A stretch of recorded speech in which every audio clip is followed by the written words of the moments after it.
So ngayong umagang ito ay nais ko pong ibahagi ang ating pong title ng ating pong message this morning, Reignite Our Fire for the Lord. Pag-alabin natin ang ating pag-ibig, no? Ang apoy natin sa ating Panginoon. Amen ba? So maaari po na tayo po ay nagbabasa, nananalangin sa ating Panginoon, but sometimes nakakaramdam po tayo ng panghihina. Amen ba? Ako po, kahit na po ako ay nagpapastor, no, ay meron din pong dumadating na panahon na kung saan ay nanghihina po ako at nawawala yung sigasig o yung apoy para sa Panginoon. Amen ba? Maybe you are not consistently going to church anymore, either. Okay? Your relationship with the Lord may feel distant, parang napakalayo. When this happens, your attention often returns to the sensual, secular, and materialistic things that controlled your life before Christ.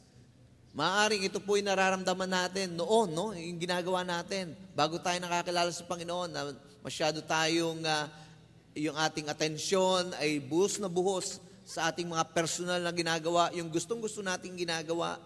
And sometimes we become materialistic sa ating pong mga buhay. And sometimes our interest in our spiritual growth becomes almost non-existent.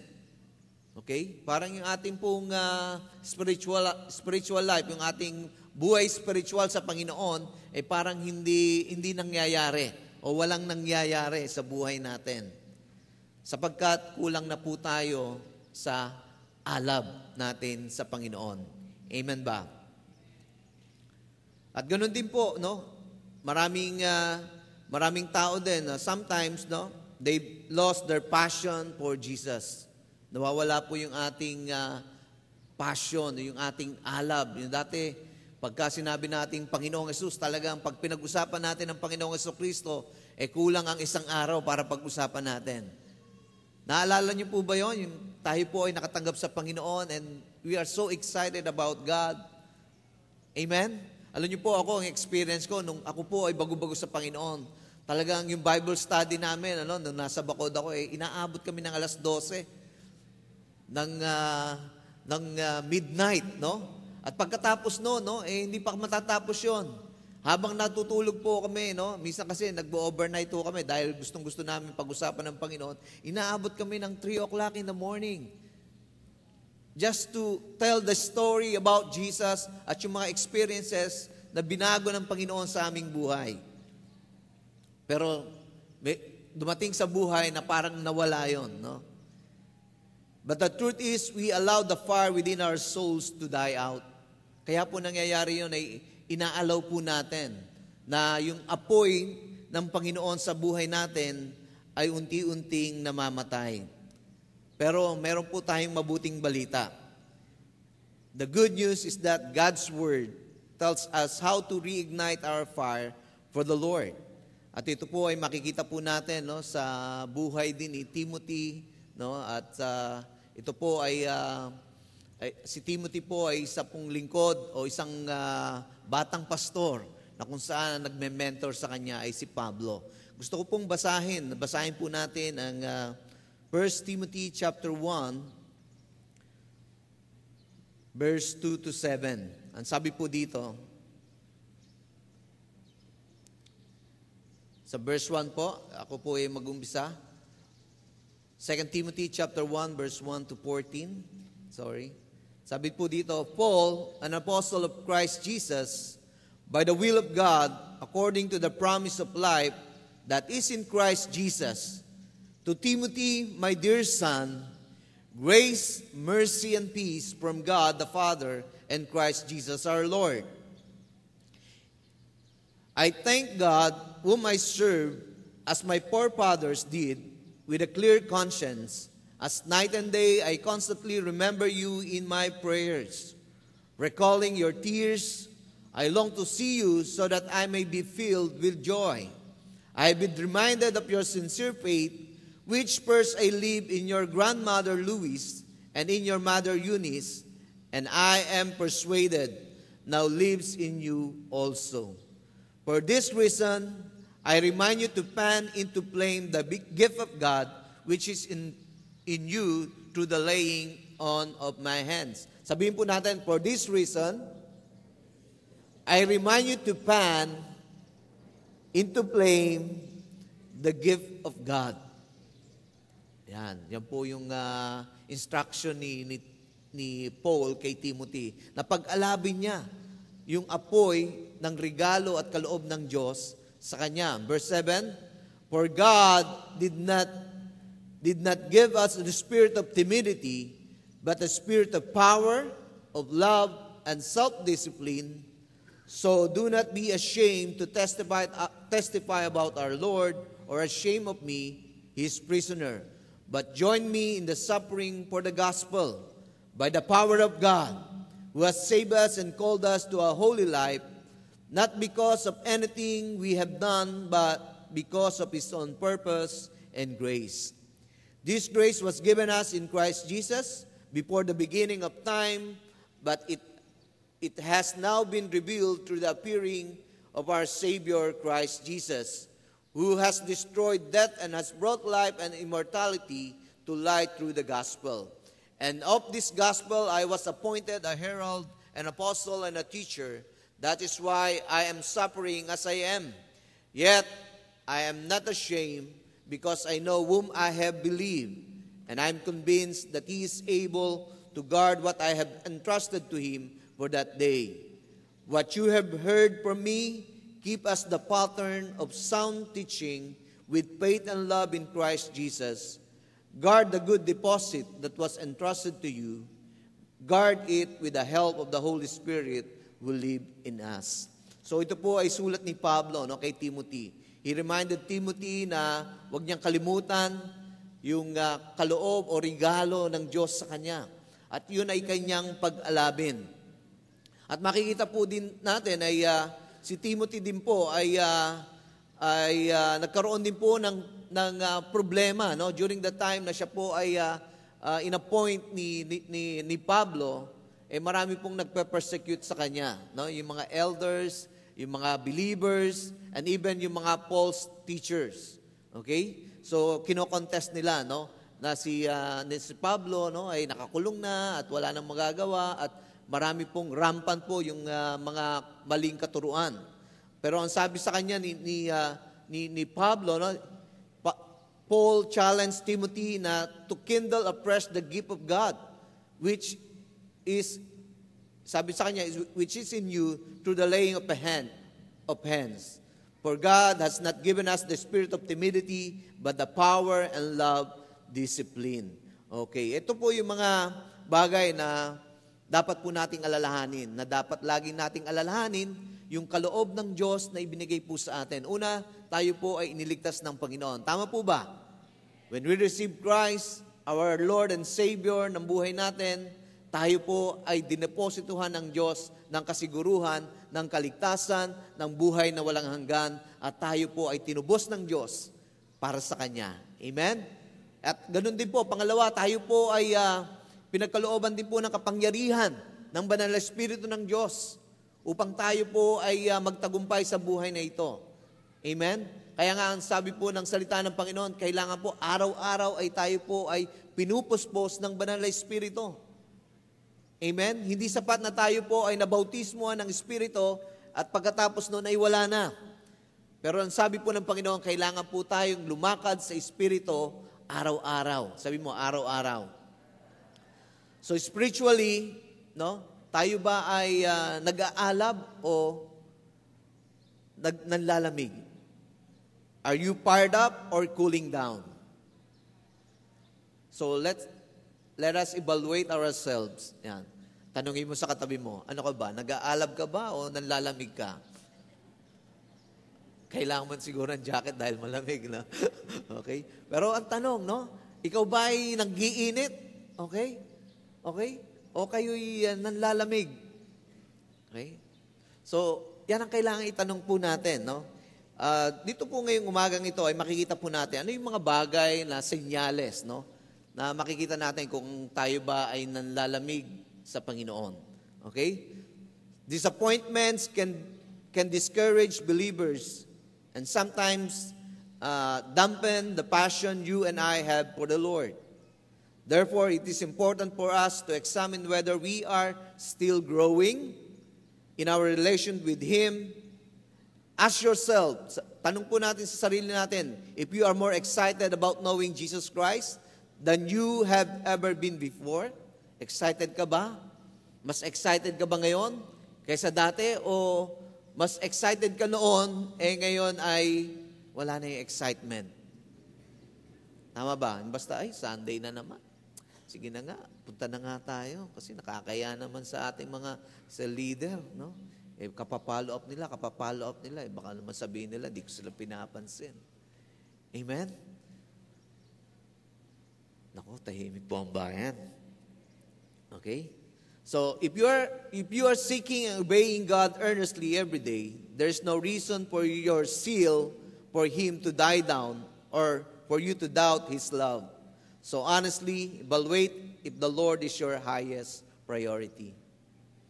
Si Lord ba ang ating ultimate priority ng buhay natin? O yung trabaho natin, yung pamilya natin? Okay? Sabi, pag sinabing priority, yung inuuna, no? Hindi naman sinasabi na i-neglect natin yung ating mga duties and responsibilities sa ating trabaho, sa ating negosyo, sa ating pamilya, o sa ibang bagay. Kundi, i-priority natin, no? Let the Lord be the ultimate priority ng ating pong buhay. How can you tell when your fire for the Lord is fading? Yan. Interesado ba kayo na malaman kung ano po yung mga bagay na yun? No? Ito po yung mga question na dapat po nating makita at ma-determine whether our relationship with the Lord has cooled. Number 1, have you begun to neglect God's Word? Yan.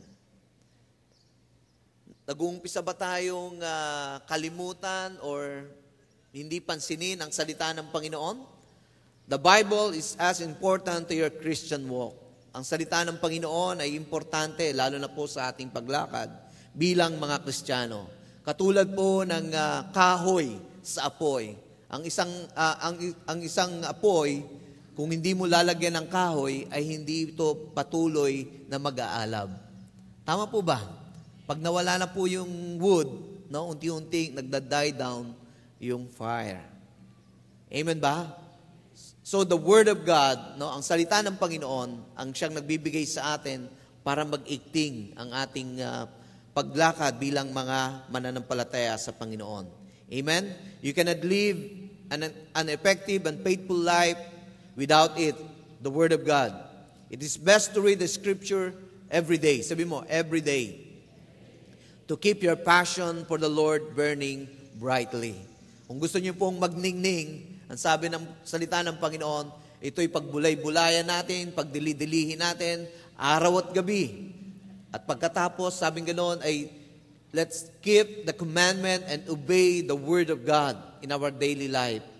At ang sabi ng Panginoon, no, na tayo, kapag binulay-bulay natin, ginawa natin ang salita ng Panginoon, ano daw ang mangyayari sa buhay natin? Magiging matagumpay tayo at tayo pananaganahin ng ating Panginoon. Joshua 1:8. Amen po ba? Pangalawang question na dapat po nating malaman kung tayo po ay unti-unti nang nagda-die down at naglalamig, tanungin po natin, how is our prayer life? Kamusta na ang ating pananalangin? Nananalangin lang ba tayo pagka may pangangailangan? Nananalangin lang ba tayo pagka gipit na tayo? O hindi na tayo nananalangin? Nandiyan ba kayo? Perhaps you talk to the Lord, but you no longer feel as if He is listening. No, parang minsan nagsasalita na lang tayo, ay bahala na kung ako isagutin ng Panginoon o hindi. Diba? Minsan, nandun na yung doubt natin, Lord, nakikinig ka ba?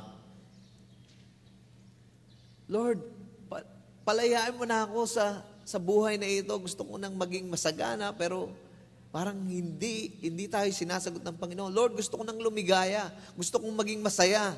Pero parang napakalayo mo. No? So tingnan natin, ano ba yung prayer life natin?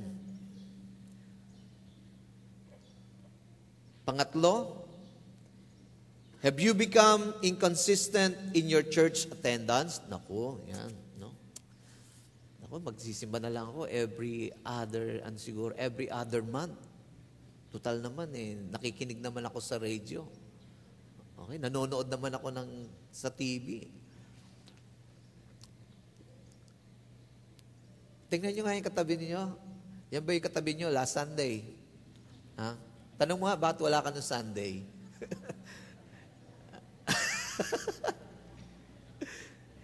Andiyan ba kayo? Have you become inconsistent in your church attendance? Okay? Growing believers enjoy the fellowship of other Christians. Amen? Sino po dito yung nag-e-enjoy na kapag kayo ay nandito sa church, umatin kayo ng service, talagang galak na galak kayo, gusto nyong makita ang inyong mga kapatid. Amen? Yung iba, amen. Ay, ayokong umatin dyan. Makikita ko na naman yung umutang sa akin. Hindi na naman akong papansinin nyo. Amen? Pero Hebrews 10:25, anong sabi? Huwag nating kalimutan ang pagsasama-sama sa gawain ng Panginoon. Habang nakikita natin ang pagdating ng Panginoon. Kaya nga, lalo na ngayon, end times, no? Yung preaching ni Pastora Vicky, no? Kung nakikinig kayo, no?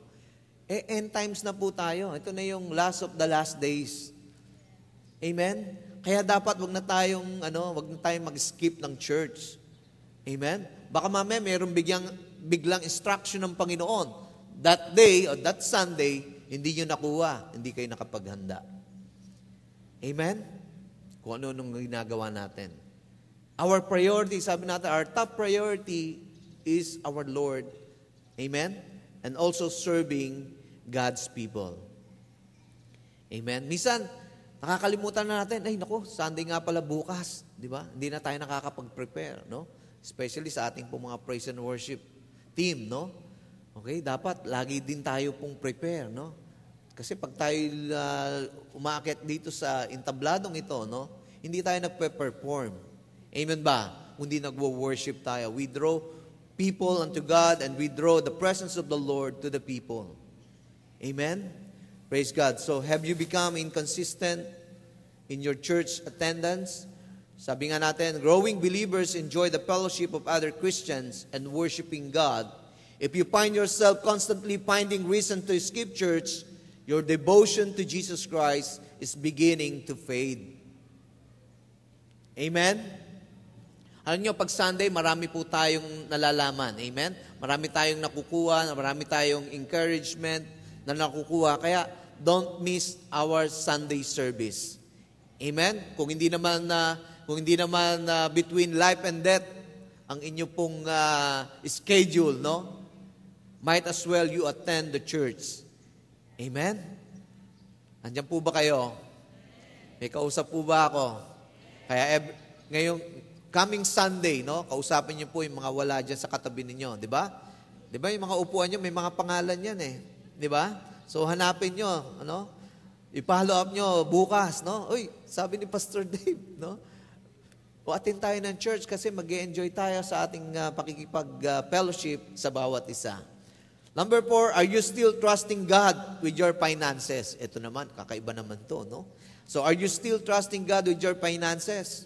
So tayo ba'y nagtitiwala sa Diyos sa ating pong mga financial na pangangailangan, no? Perhaps you feel as if you cannot afford to give to the Lord. Yan, ito, isa pa to, no? Ayokong umatin sa church ngayon. Wala kasi akong ibibigay. Di ba? Ang tanong sabi nga, tayong mga Kristiyano ay pinagpala ng Panginoon. Amen? Sino mga pinagpala ng Panginoon? Ang sabi din ng Panginoon, ang mga Kristiyano ay hindi mahirap. Okay? Tayo po'y pinagpala ng Panginoon. Amen ba? So, yung mga Kristiyanong nagsasabi na, napakahirap naman ng kumita ngayon, no? Pero alam nyo po, ang pinakasikreto para tayo ay buhusan ng pagpapala ng Panginoon, maglingkod tayo at sumamba sa ating Panginoon. We need to serve and worship God. Amen? So, hallelujah. So, but those with a passion for Christ support this to spread the gospel and the advancement of God's kingdom at home and around the world. Amen? So, kapag tayo nagtitiwala sa Panginoon ng ating mga kaperahan, no? Ito po ay gagamitin ng Diyos hindi lamang sa ating church, kundi sa ating pong mga community. Panglima po, have you began to compromise? Ayan, kapag tayo ay nag-uumpisa ng mag-compromise sa ating pong pananalig sa Panginoon, lalo na po sa ating trabaho, sa ating pong pananampalataya, no? Diyan po unti-unting bumababa, no? Nagko-cool down ang ating apoy para sa Panginoon. Believers who have lost their fire often deny their conviction in order to fit or get along with others. When talking with committed Christian, those whose fire is fading may become defensive about their lifestyle. Ibig sabihin, kapag nag-uumpisa tayo mag-compromise, marami na po tayong mga excuses. Excuse me po. Andiyan po ba kayo? Okay? So, nagkakaroon tayo ng maraming excuses at the same time, nagiging defensive tayo. Di ba? Sasabihin, ba't wala ka ng Sunday? Ba't wala ka sa cell group? Kasi busy ako Di ba? Kasi medyo medyo nag-lie down, nag-lilo lang ako sa aking pag-attend. Pero hindi naman ako nawawala sa Panginoon. Charing. Amen? When we devote our lives to the Lord, no, sabi gano'n all our efforts and priorities, no, ay talaga namang gagawin natin, uunahin natin ang Panginoon. Amen. Kaya sabihin mo sa kanila mo, huwag ka nang magdahilan. Sabihin mo talaga, huwag ka nang magdahilan. Okay. Masaya to. Okay? Susunod, have you lost your joy? Nawala na yung iyong kagalakan. Di ba? Pagka nagde-devotion ka, parang, devotion na naman. Magjo-journal na naman ako. Ang sakit na ng kamay ko, kada journal, araw-araw, di ba? Church na naman. Prayer na naman. Di ba? So, nagiging obligasyon na lang at hindi nagiging kagalakan natin.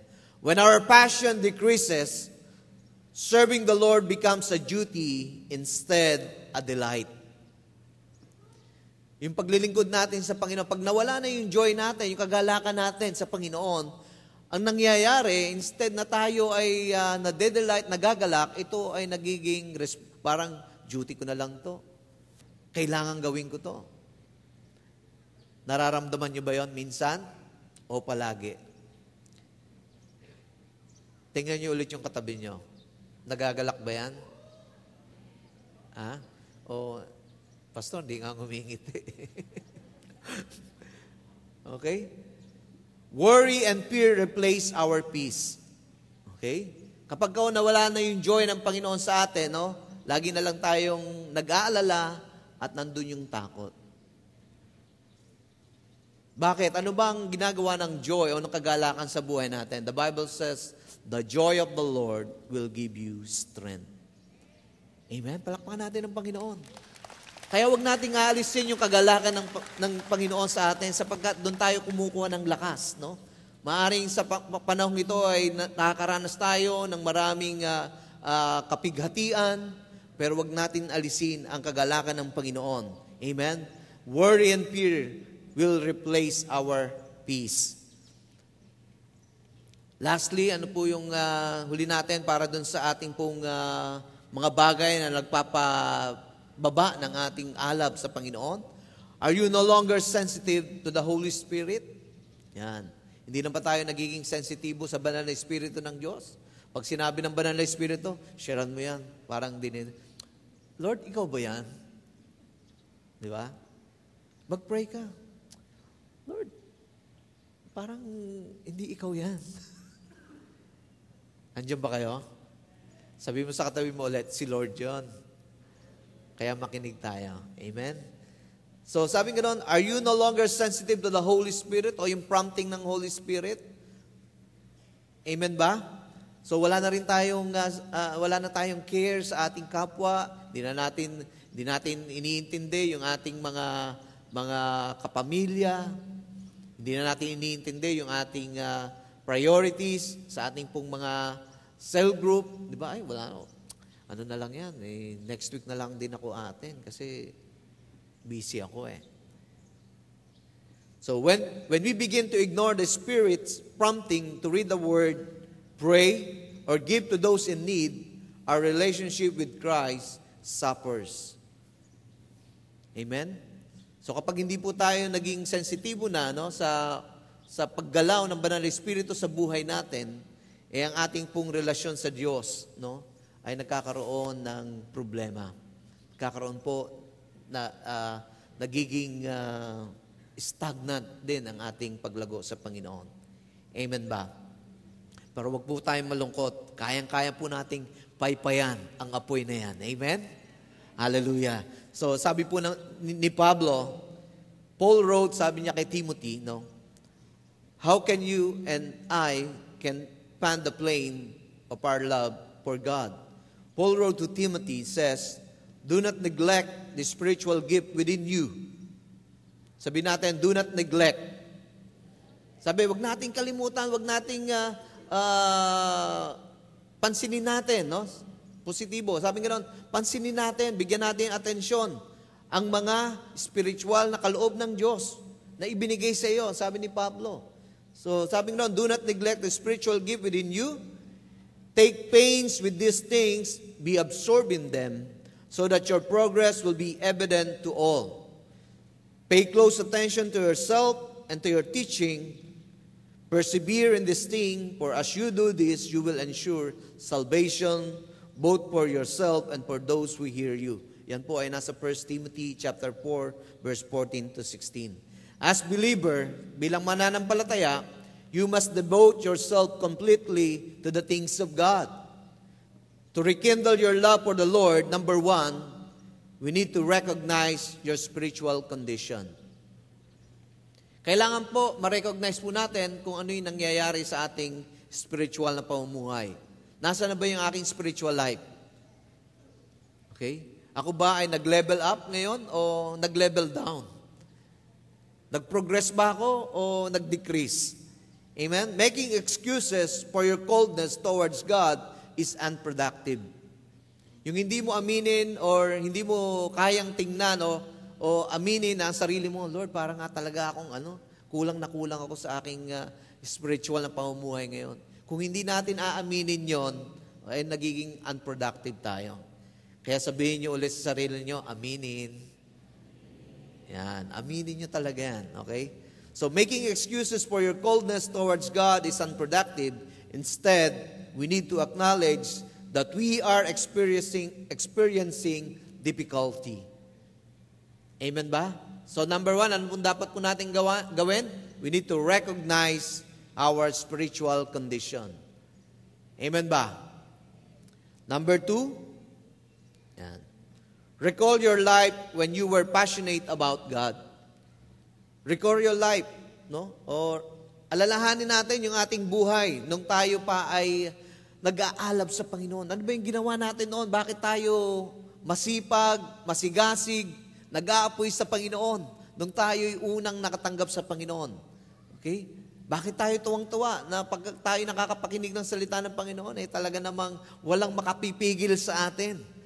Amen?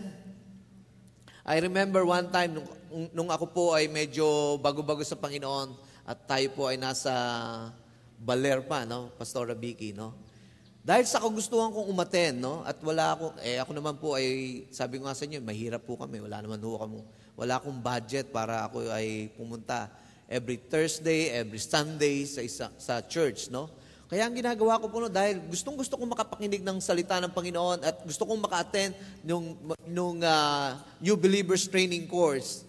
Ang ginagawa ko po, minsan nag-aalay lakad po ako from Santa Mesa to Baler. Gaano kalayo po yon? At nung medyo lumagulago ako, nag-improve ako. Kasi yung pinsan ko may bike, hinihiram ko na. Okay? Ginagawa ko, from Santa Mesa to Baler, nagbabike ako. Para lang makapakinig ako. Ganun ako ka-excited at gusto ko talagang mag-grow sa Panginoon. At gusto ko talagang magkaroon ng pagbabago sa buhay ko. Alam nyo, sulit yung ginawa ko. Sulit yung aking ginawa. Bakit? Kasi nag-grow ko, nagkaroon ng pagbabago ang buhay ko. At sabi nga ng nanay ko, sabi ko, alam mo, sabi niya, junior kasi ako. Alam mo, junior, malaking pagbabago mo. Dati hindi ka marunong maglaba, ngayon marunong ka lang maglaba. Amen? Dati pag uwi mo sa galing eskwela, tatambak mo lang yung gamit mo dyan, tapos labas ka na. No? Amen? Ganun ako kasigasig kasi. Kasi naranasan ko yung pag-ibig ng Panginoon at kung paano niya hinango ang buhay ko mula sa kahirapan patungo sa kasaganaan. Amen? And that's experience, no? Pagka ako yung naglalamig, no? Lagi kong inaalala, Lord, paalala mo nga sa akin yung mga dati ko rin ginagawa para sa iyo. Amen? We need to recall our life when we were passionate about God. You probably studied His Word, share the gospel, no? Ako atat na atat din mag-share ng gospel, no? Doon sa PUP, no? Kami po nag-start doon ng ating pong ministry sa PUP, no? And during that time, talaga pong marami pong mga makibaka doon sa PUP, no? Dahil po yun ay talagang mga nandun ay mga makakaliwa, okay? 'Di ba? Gid, 'di ba? Yan, makibaka, no? Pero alam nyo kung paano nag-transform din, no? Yung school na yon, no? At tayo nga din po ay meron dong gawain. Amen? At talagang si Sister Telma nga, bago ko siya nakita, na born again doon, na born again dito, no? Ay bago kami nagkasama dito, no? Nandun na siya sa PUP, siya. Umaatin sila. Okay? Umaatin sila. Okay? Hindi ko pa nga pinapansin yun eh. Siya lang yung nakakapansin sa akin. Pag sinasasabihin, wala naman.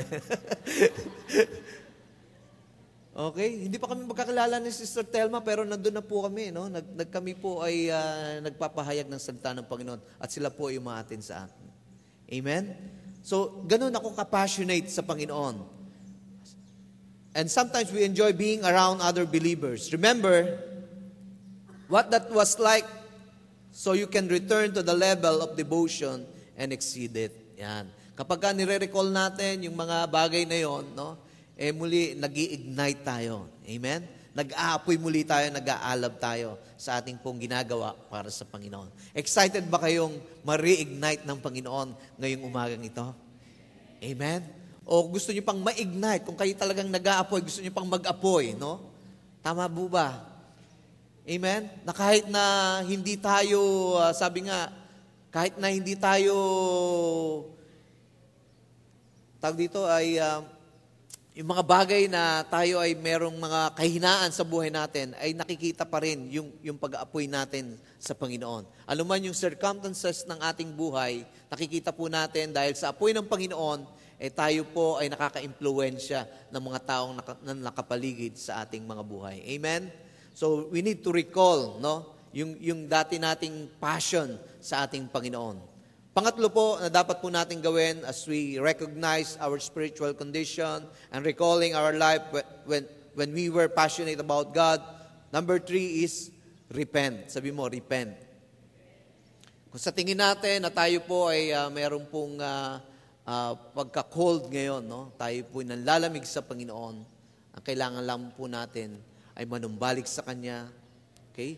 Alam niyo po, minsan, kaya tayo nagiging cold, tayo po muli ay bumabalik doon sa buhay ng isang buhay ng makasalanan. Sin, sabi nga, yung kasalanan na yan, no, ay siyang nagbibigay po sa atin ng pagbaba ng ating pong spiritual life o ng ating init sa Panginoon. So, losing our excitement about the Lord is usually a direct result of sin. Okay? So, ang kailangan natin, we need to confess our wrongdoing and turn from it. Tumalikod po tayo doon sa ating mga kasalanan. Ang sabi po ng Hebrews, sabi, lay aside every weight lahat daw po ng mga nakakabigat sa atin at mga bagay na siyang nakakahadlang sa ating pagtakbo sa Panginoon, sabing ganon ay bitawan natin. Alisin natin sa ating buhay. Yun yung mga kasalanan na siyang nagiging dahilan upang tayo ay manghina at bumagal para sa ating spiritual growth sa ating Panginoon. We need to repent. Sabi mo, repent. Okay? So, kung yan po ay nangyayari sa buhay natin, kailangan po tayong mag-repent. Amen? Pang-apat po, we need to refocus our attention. Okay? Refocus our attention. Your passion for God cooled because your priorities change. So kaya po tayo ay nanlalamig, sabi nga sa inyo, yung priorities natin ay nagbago. Amen? Tumahimik na naman ang bayan. Okay, something or someone become more important to you than the Lord. So parang pinalitan natin yung mas importante, no? Ang Diyos ngayon ay hindi na importante, pangalawa na lang siya. Amen? He must again become the center of your life. Kung nais po nating mag-burn sa ating Panginoon, we need to place God, no, center, no? Ilagay natin sa gitna ng ating buhay, una sa ating buhay ang ating Panginoon. Commit ourselves to the studying of His Word. We need to have a constant communication with God and meeting needs of others. You must once again surrender to the moment by moment guidance of the Holy Spirit. Bumalik po tayo sa pagbabasa at pag-aaral ng salita ng Panginoon, sa ating pong pakikipag-ugnayan sa Diyos upang ang apoy ng Panginoon ay manumbalik sa atin. At sabing ganon, we need to meet the needs of others. Amen? Let the love and passion, no, yung habag ng Panginoon, yung mercy ng Panginoon sa ibang tao. At kung tayo po ay lagi pong susuko natin ang ating buhay, bawat sandali ng ating buhay sa patnubay ng banal na Espiritu ng Panginoon, tsak na tsak po na tayo po ay mag-i-ignite. Tayo po ay mag-uumalab at mag-aapoy sa ating Panginoon. Amen? Sabi nga, yung apoy, no? Ang kwento nga ni Pastor Ariel, kami po ay umattend ng conference, no? Para daw yung mga tao, yung mga Kristiyano, ay para maging gising, no? At sila ay awaken, no? Kailangan ng apoy.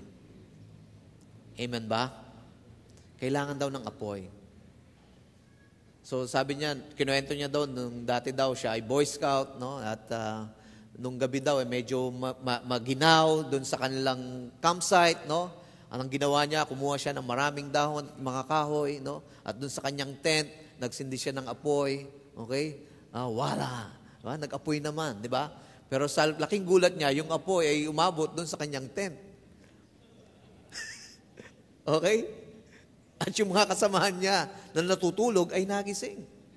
At hindi lang yon. Hindi lang yung tent, no? Ang naroon, 30 yata o 40 yung tents na nakapaligid.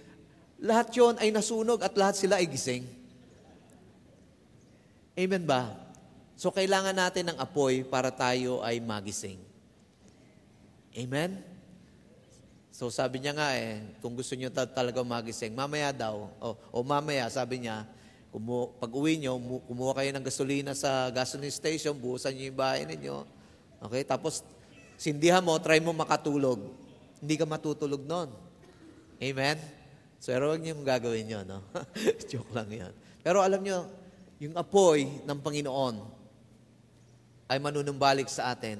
Kung ang mga bagay na ito, yung dati nating ginagawa nung una tayong nakatanggap ng kaligtasan, ng pag-ibig ng Panginoon, kung ibabalik natin sa buhay natin yon, ay mag-aalab po tayo. Amen? At sa pag-aalab po natin, hindi po imposible na yung ating init, no, ay makakadampi ng iba pang taong gustong mag-init para sa Panginoon. Amen? Amen po ba? Kaya yung sinasabi natin, yung dream natin, no, na tayo po ay maging full house dito sa ating pong service, hindi po malayo yung mangyari kung tayong lahat ay nag-aalab para sa Panginoon. Amen ba? Palakpakan natin ng Panginoon. We need to reignite the love of God in our lives and in our hearts. We need the Spirit of God to consume us. Amen? That the Holy Spirit will always flow, no? Na lagi siyang magpo-flow sa ating mga buhay. And the Bible says, out of our belly shall flow rivers of living water. Mula sa ating espiritu ay dadaloy ang buhay na tubig, ang bukal ng buhay ng tubig. Yan po yung banal na espiritu ng Panginoon. Amen? Kung ngayong umagang ito ay nagnanais kayo na kayo puspusin ng Panginoon at ng init ng Panginoon, tayo mag-alap, magising tayo, ang ating espiritu sa pag-aalab sa Panginoon, ito po yung panahon, ito po yung araw na tayo po ay magpapuspos sa ating Panginoon. When our top priority is not the Lord, we forfeit the love, the power, the wisdom and hope and joy God wants for His children. Mga kaibigan, mga kapatid, do not allow that to happen to you. Do not allow it. Huwag po nating hayaan na mangyari sa atin na mawala ang init na ito. Kailangan po maging ultimate priority ng buhay natin is to love God, to serve God. Amen? Ang sabi po ni Pablo, no? Sabi ganoon, rather, retain the standard of sound words which you have heard in the faith and love which are in Christ Jesus. Guard through the Holy Spirit who dwells in us the treasure which has been entrusted to you. 2 Timothy chapter 1 verse 13 to 14. Ito po sa Tagalog, ang sabi po doon, panatilihin mong maging huwaran at mapagkakatiwalaang salita na iyong narinig mula sa akin. Panatilihin mo ito sa pananampalataya at sa pag-ibig na na kay Kristo. Ingatan mo ang mabuting bagay na inilagak ko sa iyo. Bantayan mo ito sa magitan ng banal na Espiritu na nananahan sa atin. Okay, sa isang translation sabi doon, hold on to the pattern of sound teaching that you heard from me with the faith and love that are in Christ Jesus. Protect these good things that has been placed in you, in your trust, through the Holy Spirit who lives in us. Ang banal na Espiritu ng Panginoon ay laging nananahan sa atin. Amen? Panatilihin po natin yon. Amen? If your passion for the Lord has faded, stir it up anew. Stir po natin ng panibago. Cling to the grace of God that has given you and obediently exercise the gifts He has bestowed upon you. Yung mga kaloob ng Diyos na nasa atin ngayon, sabi i-exercise po natin yon. Gamitin po natin. Amen? Then your life will be a shining light for the Lord. Not only will you enjoy all the blessings of a close relationship with the Father, but your life will be powerful influence on the world. Okay? Hindi lang basta sa community natin, no? At tayo din gagamitin ng Diyos sa iba't ibang dako ng ating bansa. Amen?